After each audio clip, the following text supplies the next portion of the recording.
কি ফায়দা রয়েছে, তোমার মধ্যে কি আকর্ষণ রয়েছে, তোমার মধ্যে কি পাওয়ার রয়েছে, তোমার মধ্যে কি নূর রয়েছে, স্পিরিট রয়েছে, এই পাথর তোমার থেকে আমরা জানতে চাই। পাথরটি জবাব দিবে, আমার ব্যক্তিগত কোনো গুণ নেই, আল্লাহর প্রিয় নবী, দু জাহানের বাদশা নবী মুহাম্মদুর রাসূলুল্লাহ, আমি পাথরের গায়ে চুমা দেওয়ার কারণে কিয়ামত পর্যন্ত যত মুসলমান আমার গায়ে চুমা দিবে তাদের গুনাহগুলি আমি চুম্বকের মতো চষে নেব। জোরে বলেন সুবহানাল্লাহ, বলেন আল্লাহু আকবার। তাহলে মুহাম্মদ রাসূলুল্লাহ যে পাথরে চুমা দিয়েছে, সেই পাথরে চুমা দিলে গুনাহ হয় না গুনাহ চলে যায়? আরো জোরে বলেন গুনাহ।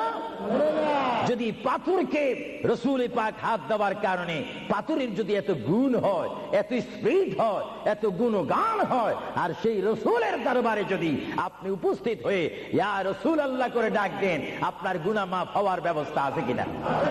আরো জোরে বলেন আছে কিনা?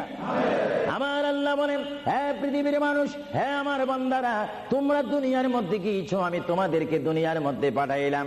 পাঠাইবার পরে আমি জানি তোমরা অনেক অন্যায় পথে যাবে, অনেক কাজ করবে, যে কাজগুলোর মধ্যে তোমাদের গুনাহ হয়ে যাবে। হ্যাঁ বান্দা, তোমরা গুনাহ করবে তাও আমি ভালো মতো জানি, তোমরা পাপ করবে তাও আমি ভালো মতো জানি। বান্দারে, পাপ করার পরে, গুনাহ করার পরে একাই কি মসজিদের মধ্যে তোমরা কেঁদেছো, রব্বানা যালামনা, বলেন রব্বানা যালামনা আনফুসানা ওয়া ইল্লাম তাগফির লানা ওয়া তারহামনা লানাকুনান্না মিনাল খাসিরিন বলে বলে মসজিদে কেঁদেছো, আসরের নামাজ পড়ে কেঁদেছো, যোহরের নামাজ পড়ে কেঁদেছো, মাগরিবের পড়ে কেঁদেছো, এশার নামাজ পড়ে কেঁদেছো। বান্দা, নামাজের মুসল্লা যখন বসে যাও, আমি আল্লাহকে তোমরা বারবার বল, আল্লাহ আমার গুনাহ মাফ করে দাও, তারপরও আমি তোমাদের গুনাহ মাফ করে নেই। তারপরও তোমরা নিশি রাত্রে, মানুষ যখন ঘুমে যায়, তোমার বিবি যখন ঘুম যায়, তোমার ছেলে যখন ঘুম যায়, তুমি নিশি রাত্রে ঠান্ডা পানি দিয়ে ওযু বানিয়ে নামাজের মুসল্লায় বসে তুমি আবার যখন ডাক দাও, রব্বুল আলামিন, পৃথিবীর কোনো মানুষ আমার গুনাহ সম্পর্কে জানে না, তুমি আমার গুনাহ সম্পর্কে জানো। আমি এমন গুনাহ করেছি আমার বিবি জানে না, বিবি গুনাহ করেছে আমি জানি না। আল্লাহ, তুমি সব কিচ্ছু জানো, হে আমার প্রভু, তুমি আমাকে মাফ করে দাও। আমার আল্লাহ বলে, তারপরও যদি তোমাদেরকে আমি মাফ না করি, তারপরও বান্দা তোমরা আমার রহমতের দরজা থেকে ফিরে যাইও না। আমি তোমাদেরকে হুকুম দিচ্ছি, ওয়ালাউ আন্নাহুম ইয যালামু আনফুসাহুম জাউকা, বান্দারে যদি গুনাহ করে ফেলো, আমার রহমত থেকে মুখ ফিরিয়ে তুমি চলে যাইও না।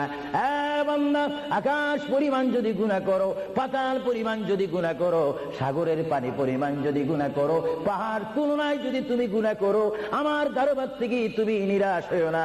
বান্দা, আমি তোমাকে একটি রাস্তা বাতাই দিচ্ছি, একটি পথ তোমাকে আমি দেখাই দিচ্ছি। সেই পথটি কোন পথ তোমরা জানো?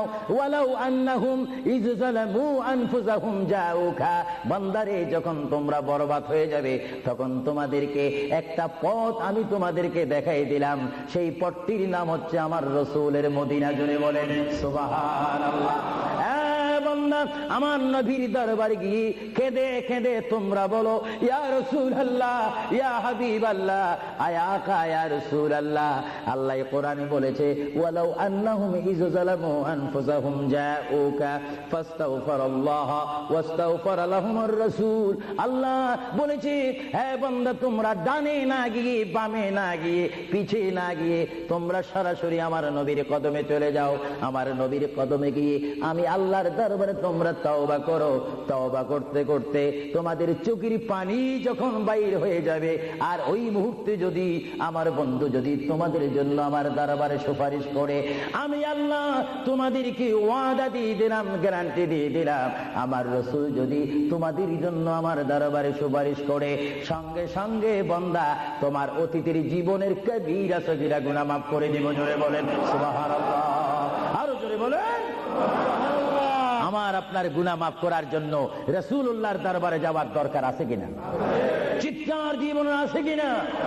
এটা কোরআনের অপব্যাখ্যা নয়, চেরেস কোরআন শরীফের আয়াত। ওয়ালাউ আন্নাহুম ইয যালামু আনফুসাহুম জাউকা, যারা তাফসিরি পড়েছেন, তাফসির জালালাইন পড়েছেন, টাইটেল পড়েছেন, বুখারী পড়েছেন, মুসলিম পড়েছেন, ইবনে মাজাহ পড়েছেন, সিয়াসিত্তা পড়েছেন, হাদিস পড়েছেন, এজমা পড়েছেন, কিয়াস মেনেছেন, উসুল মেনেছেন, বালাগাত মেনেছেন, মুনতিক মেনেছেন, শরীয়ত বুঝেছেন, তরিকত বুঝেছেন, হাকিকত বুঝেছেন, ইলমে লুদুনি পেয়েছেন, ইলমে তাসাউফ মেনেছেন, তারা অবশ্যই স্বীকার করবে মানুষের একমাত্র মুক্তির স্থান, পরিত্রাণের স্থান, আসলের স্থান, নাজাতের স্থান, আল্লাহ পাওয়ার স্থান মুহাম্মাদুর রাসূলুল্লাহ কদম মুবারক। চিৎকার দিয়ে বলেন সুবহানাল্লাহ।